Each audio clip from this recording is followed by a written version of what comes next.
nonchalant, fils à papa, peu compétitif. Lance Stroll est l'un des pilotes les moins appréciés de la grille actuelle en Formule 1. Pourtant, le Canadien possède des résultats probants dans la catégorie reine du sport automobile.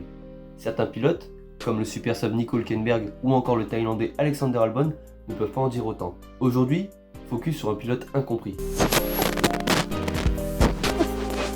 Fils de l'entrepreneur milliardaire Lawrence Stroll, Lance se lance très jeune dans le karting. Ses très bons résultats lui permettent d'intégrer la Ferrari Driver Academy à l'âge de 9 ans seulement. En 2014, il participe à sa première saison en monoplace et dispute le championnat de Formule 4 italienne avec l'écurie Prema. Sur 17 manches, le pilote canadien remportera 10 courses et montera à 14 reprises sur le podium. Sacré champion, il participe la saison suivante au championnat de Formule 3 européenne. Comptabilisant 231 points, il finira la saison à la 5e place du classement pilote. Il montera à 6 reprises sur le podium et gagnera notamment une course en fin de saison sur le Hockenheimring. Cette première saison à l'échelle européenne est prometteuse pour un rookie comme lui.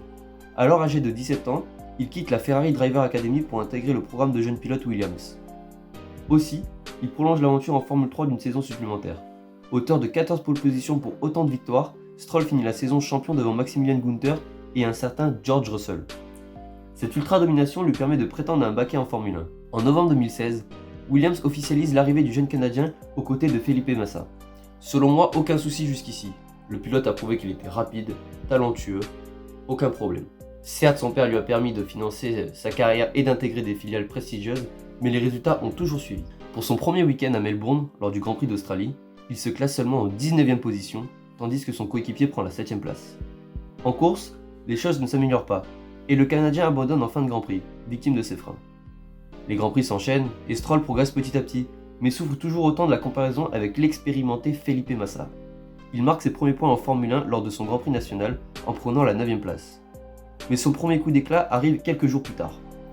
Grand Prix d'Azerbaïdjan. Après un Grand Prix assez fou, marqué par de nombreux incidents, le Canadien va monter sur la 3e marche du podium, finissant derrière Ricciardo et Bottas. En dépit d'une fin de saison un peu plus compliquée, ce podium lui permet de finir à seulement 3 unités de son coéquipier au championnat des pilotes. Cette première saison en tant que rookie est réussie pour le jeune pilote Williams. La saison suivante est plus compliquée pour le natif de Montréal.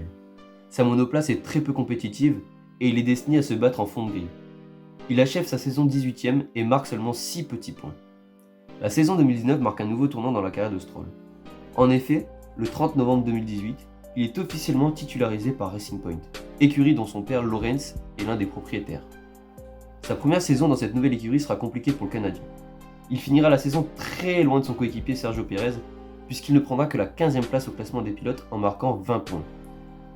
Cette saison 2020, marquée par la pandémie du Covid-19, se passe mieux pour le jeune pilote. Il possède désormais une monoplace à la hauteur de ses ambitions, avec ce que certains appellent la Mercedes Rose. Victime d'une surchauffe moteur lors du Grand Prix inaugural d'Autriche, il abandonne. Ce sera la seule course durant laquelle il ne marquera pas de points.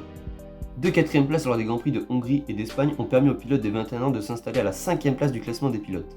Lance Stroll aurait-il acquis enfin l'expérience nécessaire à un pilote de Formule 1 pour être compétitif ? Alors certes, Lance Stroll bénéficie d'un allié de poids avec la présence de son père, riche milliardaire et désormais propriétaire d'une écurie en Formule 1, mais tout de même, je pense vraiment qu'il possède un réel potentiel en Formule 1. Ses résultats avant d'arriver en Formule 1 parlent pour lui. Ses quelques exploits, comme ce podium à Bakou en 2017 dont nous avons parlé, ou encore cette première ligne à Monza la même année, prouvent qu'il est réellement capable de coups d'éclat. Et puis on a tendance à oublier son âge.